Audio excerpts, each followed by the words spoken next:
الرجيم بسم الله الرحمن الرحيم الحمد لله رب العالمين والصلاة والسلام على أشرف الأنبياء والمرسلين وعلى آله وصحبه أجمعين اللهم اغفر لنا ذنوبنا ولوالدينا وارحمهم كما ربونا صغارا اللهم ارحم جمعنا هذا جمعا مرحوما وتفرقنا من بعده تفرقا معصوما اللهم ارحمنا بالقرآن واجعله لنا إماما ونورا وهدى ورحمة اللهم ذكرنا منه ما نسينا وعلمنا منه ما جهلنا وارزقنا تلاوته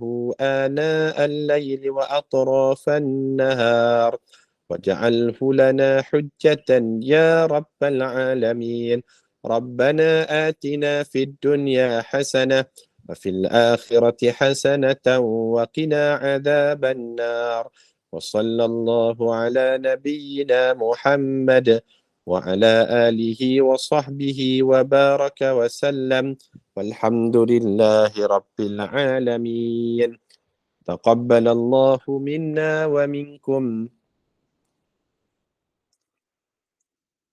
السلام عليكم ورحمة الله وبركاته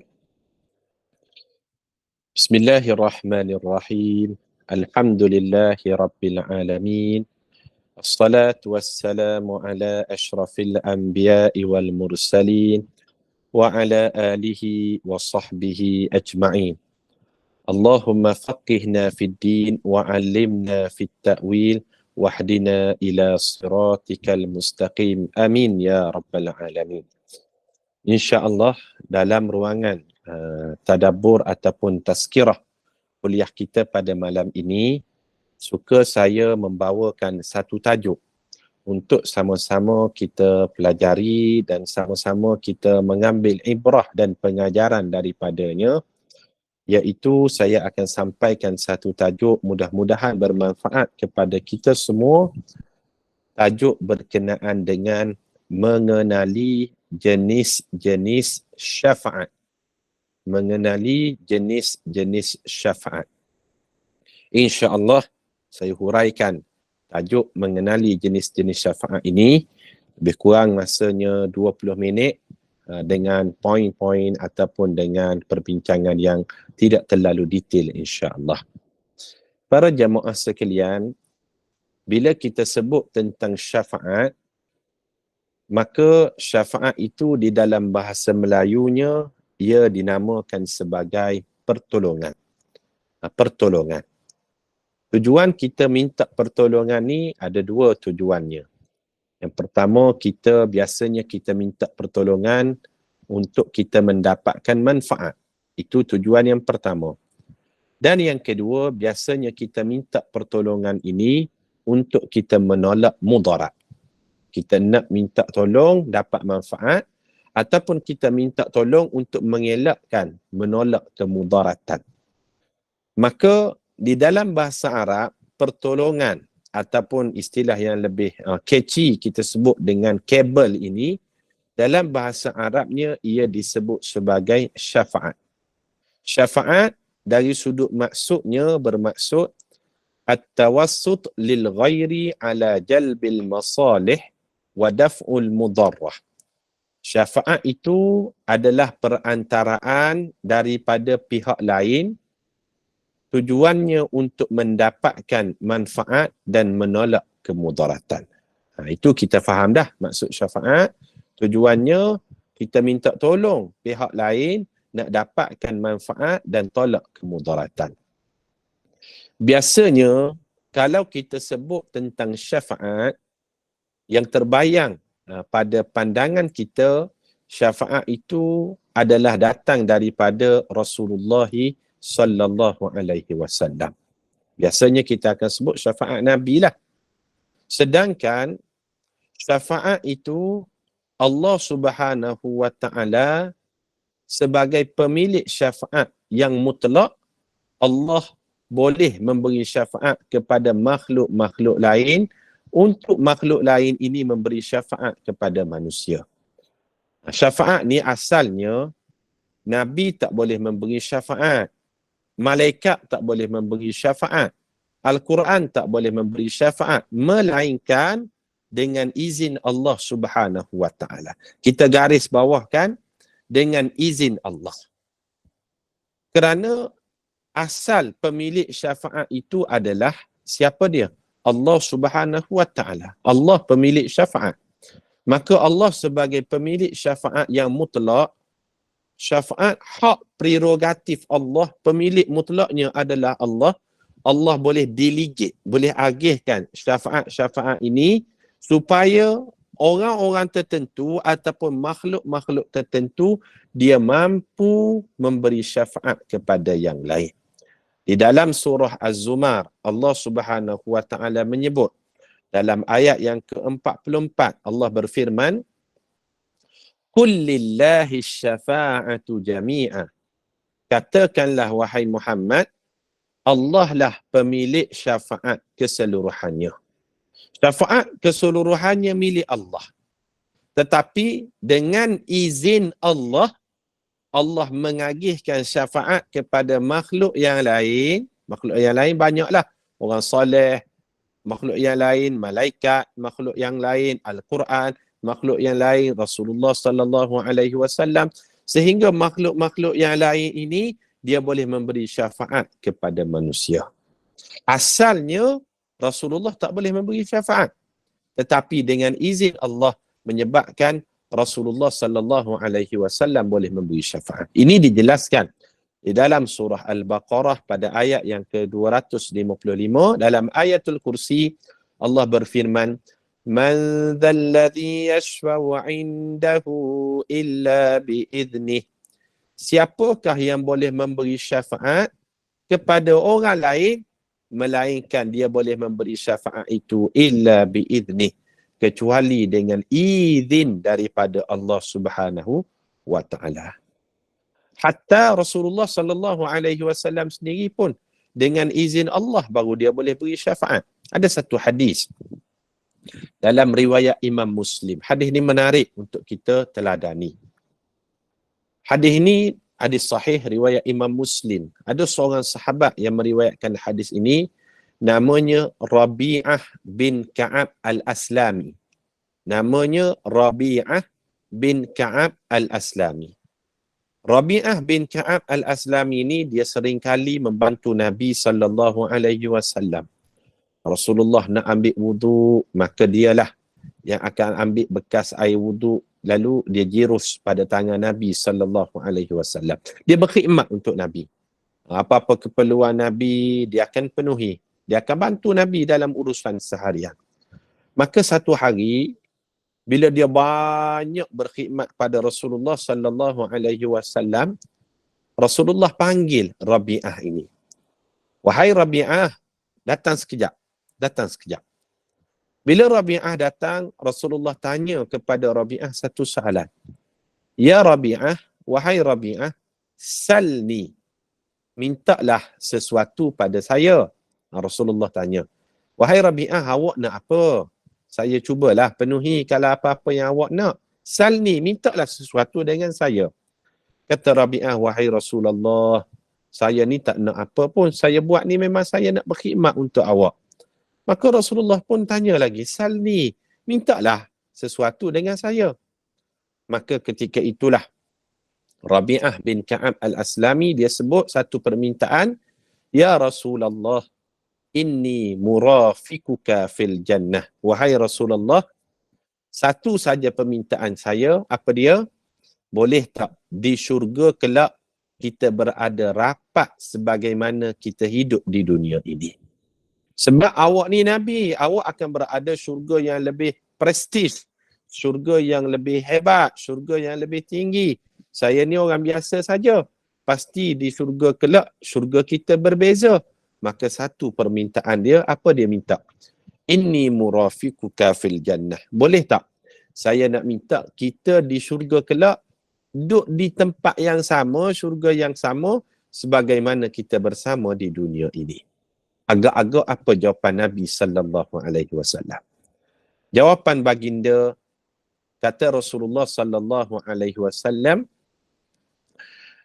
kata baginda, Rasulullah sebut, fa'inni u'iduka bikathratis sujud. Tolonglah diri saya dengan awak tolong diri awak, caranya dengan memperbanyakkan sujud. Apa maksud hadis ni? Rasulullah sebut, awak kalau nak berada di syurga bersama dengan saya kelak, awak tolonglah saya dengan awak tolong diri awak. Caranya macam mana? Bikathratis sujud. Awak perbanyaklah sujud, wahai Rabi'ah. Memperbanyakkan sujud ni dengan maksud awak minta dengan Allah.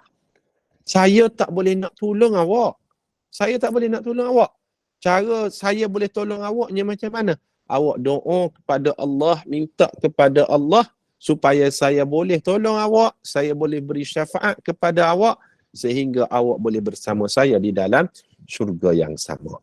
Hadis ni jelas nak menunjukkan Rasulullah sallallahu alaihi wasallam dengan izin dan pertolongan daripada Allah sahajalah yang menyebabkan Rasulullah boleh memberi syafaat kepada pihak yang lain.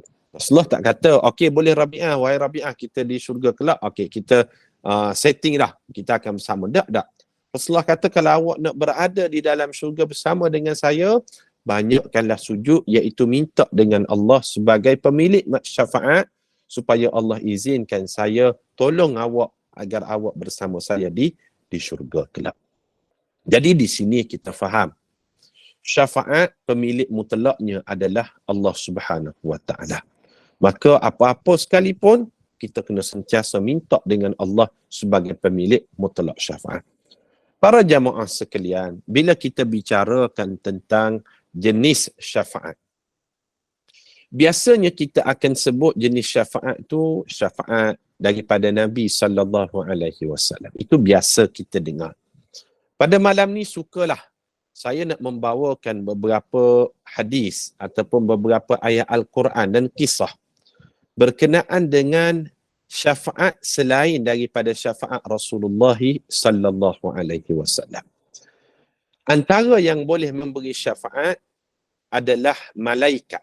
Malaikat dia boleh memberi syafaat kepada manusia. Ini ditegaskan sebagaimana firman Allah di dalam surah An-Najm pada ayat yang ke-26 tentang syafaat dari malaikat. Allah Subhanahu wa taala berfirman, وَكَمْ مِنْ مَلَكٍ فِي السَّمَاوَاتِ لَا تُغْنِي شَفَاعَتُهُمْ شَيْئًا إِلَّا مِنْ بَعْدِ أَنْ يَأْذَنَ اللَّهُ لِمَنْ يَشَاءُ وَيَرْضَى. Maksudnya, dan betapa ramai malaikat yang berada di langit itu, tidak sedikit pun boleh memberi syafaat kepada orang lain illa min ba'di an ya'dana Allah, melainkan setelah Allah memberi izin kepada malaikat liman yasha'u wa yarda, untuk malaikat memberi syafaat kepada sesiapa yang Allah kehendaki, wa yarda, dan orang yang menerima syafaat itu adalah orang yang diredai di sisi Allah. Jadi di sini kita faham, malaikat asalnya tak boleh memberi syafaat. Tetapi dengan izin Allah, malaikat boleh memberi syafaat. Maka yang syafaat ini, syarat untuk mendapatkan syafaat yang pertamanya mestilah mendapat izin dari Allah, dan yang kedua diredai orang itu di sisi Allah Subhanahu wa taala. Tentang syafaat malaikat ada satu riwayat. Riwayat ni menarik untuk kita teladani kisahnya. Ketika mana pintu neraka semuanya sudah ditutup.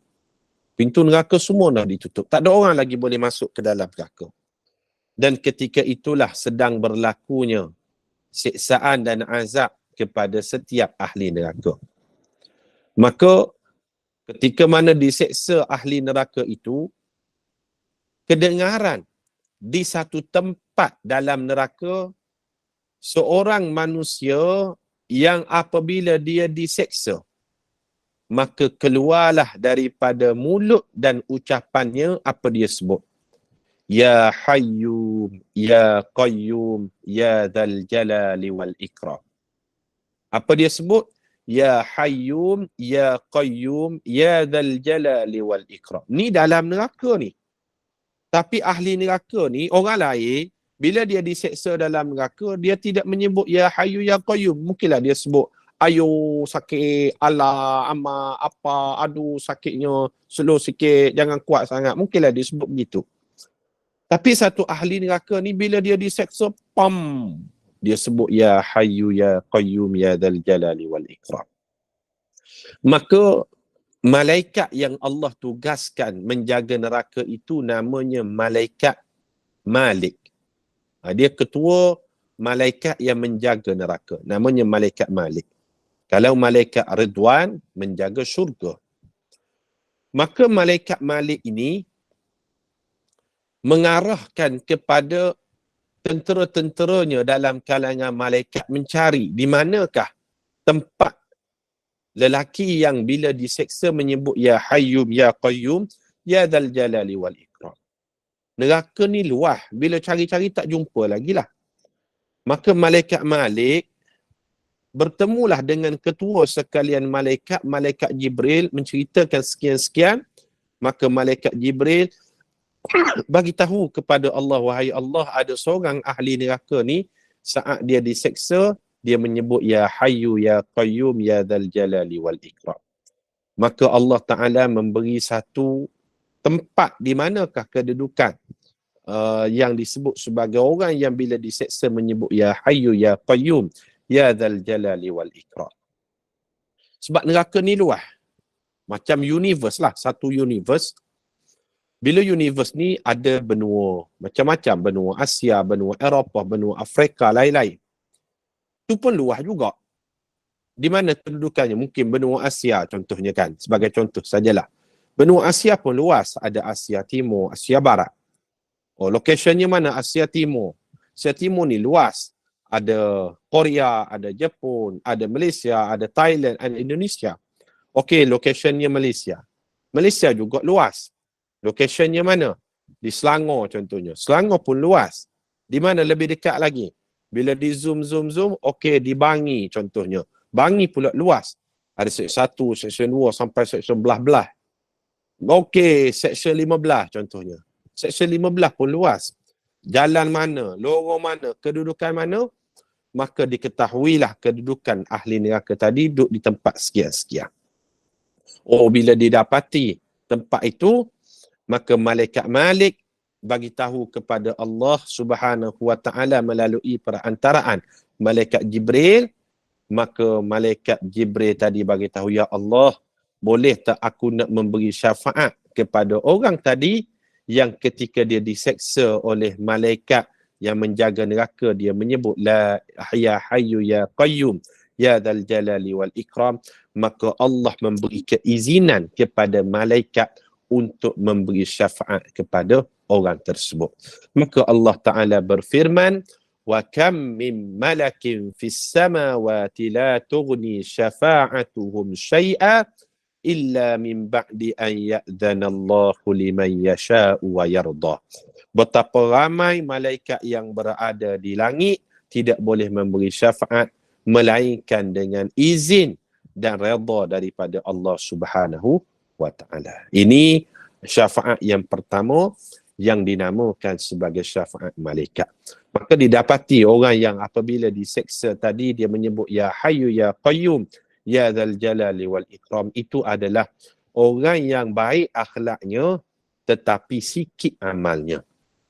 Amalnya tak ada sangat. Amalnya biasa-biasa je. Mungkin dia terlepas kewajipan dan sebagainya. Tapi akhlaknya baik. Dia tidaklah perangai dak senonoh sangat. Dia tak menyusahkan orang sangat. Dia akhlak baik tapi amalnya tak ada ataupun sikit. Maka ketika dia diseksa kerana akhlak baiknya itulah dia menyebut Ya Hayyu Ya Qayyum Ya Dzal Jalali wal Ikram. Itu syafaat yang pertama iaitu syafaat malaikat. Yang kedua, syafaat yang ada di dalam Islam ini yang Allah memberi keizinan, syafaat itu dinamakan syafaat daripada orang beriman. Orang-orang beriman, orang-orang yang soleh, orang-orang baik ni semestinya berilmu kah? Tak semestinya. Orang yang berakhlak baik ni semestinya dia alim kah? Tak semestinya. Orang baik, dia mungkin orang biasa je tapi akhlaknya baik. Amalnya banyak, akhlaknya baik. Orang beriman ini Allah izinkan untuk mereka memberi syafaat kepada ahli iman yang lain. Ini berdasarkan ayat Al-Quranul Karim. Allah Subhanahu wa taala berfirman di dalam surah Az-Zukhruf ayat yang ke-67. A'udzu billahi minasyaitonir rajim. Al-akhillau yawma'idhin ba'duhum li ba'din aduwwun illal muttaqin. Maksudnya, manusia pada hari akhirat kelak akan bermusuh-musuhan antara satu dengan yang lain. Dia akan bermusuh. Tak ada lagi tolong-menolong, melainkan illal muttaqin, melainkan orang yang bertakwa kepada Allah. Orang yang bertakwa kepada Allah, dia akan boleh memberi syafaat kepada orang bertakwa yang lain ketika dia berada di dalam syurga, tetapi kawannya, sahabatnya itu tidak dijumpai dalam syurga, mungkinlah diseksa ataupun diazab sementara waktu di dalam neraka Allah. Ini disebutkan di dalam hadis sahih yang diriwayatkan oleh Imam Bukhari dan Muslim.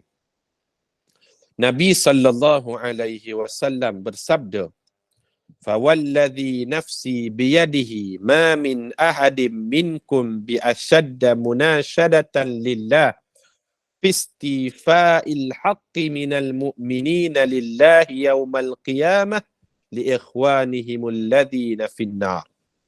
Yaqulu rabbana kanu yasumuna ma'ana wa yusalluna ma'ana wa yuhajjuna ma'ana fayuqalu lahum akhriju mimman ariftum fatuharrimu suwarahum 'alan nar." Maksudnya, orang beriman apabila dia dimasukkan ke dalam syurga, maka dia akan mencari sahabat-sahabatnya yang beriman ketika di dunia dahulu di dalam syurga.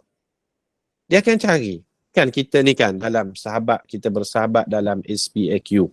Kita akan mengimbau kenangan balik. Oh, di dunia dahulu kita buat kelas, kita ada pengajian, kita ada majlis ilmu, bagai-bagai kan.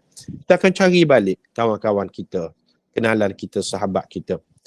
Kemudian bila duduk dalam syurga, kita akan teringat. Mana sahabat saya yang dulu sekian-sekian tu? Bila dicari dalam syurga, tak jumpa. Syurga sama level, tak ada.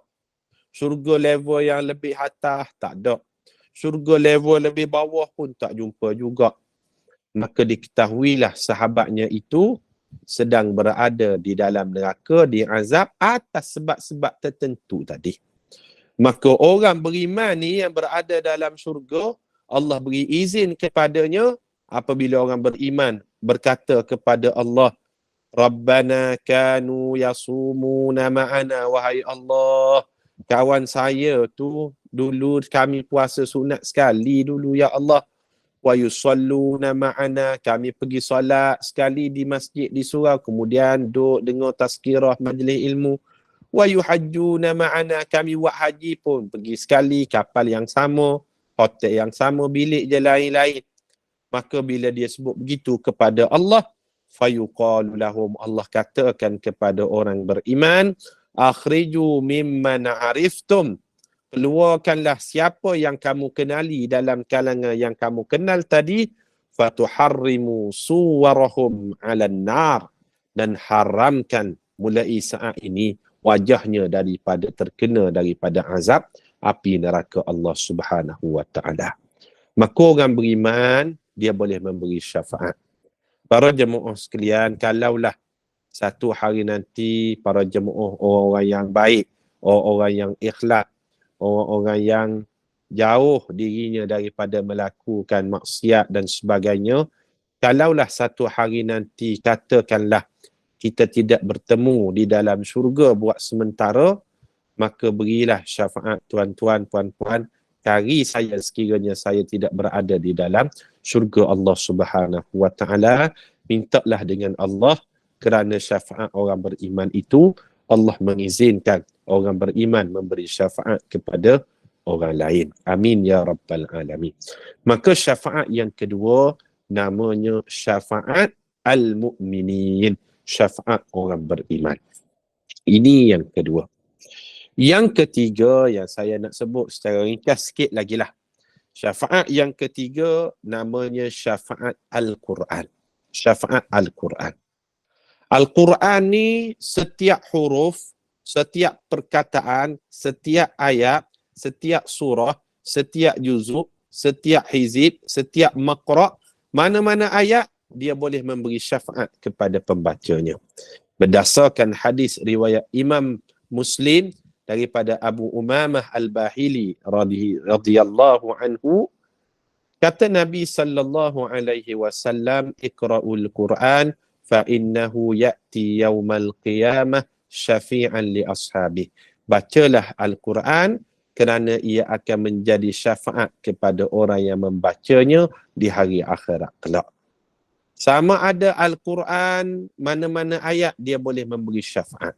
Ataupun Al-Quran secara khusus ayatnya boleh memberi syafaat. Contohnya ayatul kursi boleh memberi syafaat. Ataupun surah tertentu. Surah Al-Mulk yang kita baca tadi boleh memberi syafaat. Ataupun surah Al-Waqi'ah yang kita baca juga, itu boleh memberi syafaat. Surah Al-Kahfi boleh memberi syafaat. Surah Al-Baqarah ataupun Ali Imran yang Rasulullah sallallahu alaihi wasallam sebut, Iqra'uz Zahrawain, bacalah dua bunga Al-Quran. Apa dia dua bunga Al-Quran? Al-Baqarah wa Ali Imran. Al-Baqarah dan Ali Imran. Fa innaha ya'tiyani yawmal qiyamah ghayayatani au ka'annama ghamamatani. Dia akan datang pada hari akhirat kelak seperti awan yang akan meneduhkan pembacanya ataupun seperti bayang-bayang kepada orang yang membacanya. Maka Al-Quran yang kita baca ini, mana-mana ayat, mana-mana surah, mana-mana juzuk, dia boleh memberi syafaat. Ataupun Al-Quran secara spesifik, dia boleh memberi syafaat. Moga-moga Allah memberi kepada kita nikmat istiqamah untuk kita melazimi membaca Al-Quranul Karim dan memberi semangat kepada kita untuk kita kekal dengan Al-Quran sehinggalah kita meninggal dunia dalam keadaan kita menjadi ahli Quran insya-Allah. Jadi pada perkongsian pada malam ini saya sebutkan mengenali jenis-jenis syafaat, ada 3 lah selain daripada syafaat Nabi. Yang pertama syafaat malaikat, yang kedua syafaat orang beriman, dan yang ketiga syafaat daripada Al-Quran Karim. Rasa sekadar itu perkongsian pada malam ni. 50 minit kita bersiaran bersama, mudah-mudahan bermanfaat. Saya serahkan kembali majlis kepada Puan Inun. Dipersilakan. Terima kasih Ustaz. Alhamdulillah, jazakallahu khair al-fadhil Ustaz Wan Halim atas kesediaannya berkongsi ilmu mengenali jenis-jenis syafaat dan juga pimpinan bacaan surah Al-Quran, itu surah Al-Waqi'ah dan juga surah Al-Mulk itu tadi. Dan Allah memberikan syafaat atau pertolongan khusus kepada bagi orang-orang tertentu dan tanpa izin dan janji Allah SWT. Tidak ada yang dapat memberikan syafaat kecuali atas izinnya, dan semoga kita semua termasuk dalam golongan yang akan diberikan syafaat di hari akhirat nanti. Dan oleh kerana itulah, teruslah kita berbuat baik agar kita termasuk dalam golongan orang yang mendapat syafaat, dan jauhilah segala hal yang buruk agar kita terhindar dari golongan orang yang ditahan Al-Quran dan juga tidak diredainya. Dan semoga kita semua mendapat manfaat dan teruslah istiqamah berada dalam majlis ilmu ini bagi bacaan surah Al-Kahfi dan surah As-Sajadah sebentar saja lagi, insya-Allah. Dan dengan itu, bagi menyempurnakan majlis ilmu ini, tazkirah maghrib ini, dipersilakan Ustaz menutupnya dengan tasbih kafarah dan surah Al-Asr. Silakan Ustaz. Bismillahirrahmanirrahim. Subhanakallahumma wa bihamdika nashhadu an la ilaha illa anta nastaghfiruka wa natubu ilaik. Bismillahirrahmanirrahim. Wal 'asr innal insana lafi khusr illa alladhina amanu wa 'amilus solihat wa tawassaw bil haqqi wa tawassaw bis sabr. Terima kasih Puan Ninun, terima kasih semua. Ketemu di lain kesempatan. Ya, boleh. Boleh saya tanya, saya nak ada Boleh, satu soalan. Boleh, sila. Orang, boleh. My question, orang beriman boleh beri syafaat kepada berapa orang? Seorang ke, 2 orang ke, 3 orang ke, ahli keluarga ke? Orang yang beriman yang memberi syafaat tu, dia boleh bagi, boleh tolong, boleh beri syafaat kepada berapa orang? Seorang je ke? Okey, hadis, dalam satu hadis yang diriwayatkan oleh Imam At-Tirmizi, soalan ini sangat baik. Rasulullah sallallahu alaihi wasallam menyebut, la tudkhulul jannata min ummati aktsaru min bani Tamim. Akan memasukkan umat aku ke dalam syurga dengan syafaat orang yang soleh melebihi daripada Bani Tamim. Rasulullah sebut akan dimasukkan ke dalam syurga bi syafaati ummati, dengan syafaat umatku, aktsaru min Bani Tamim, lebih ramai daripada Bani Tamim. Bani Tamim ni dalam kalangan masyarakat Arab merupakan masyarakat majoriti pada waktu tersebut. Maka jumlahnya tidak ada limit, jumlahnya tidak terhad. Dengan syarat kita jelaskan tadi, orang beriman boleh memberi syafaat tanpa limit kepada sesiapa sekalipun dengan syarat 2.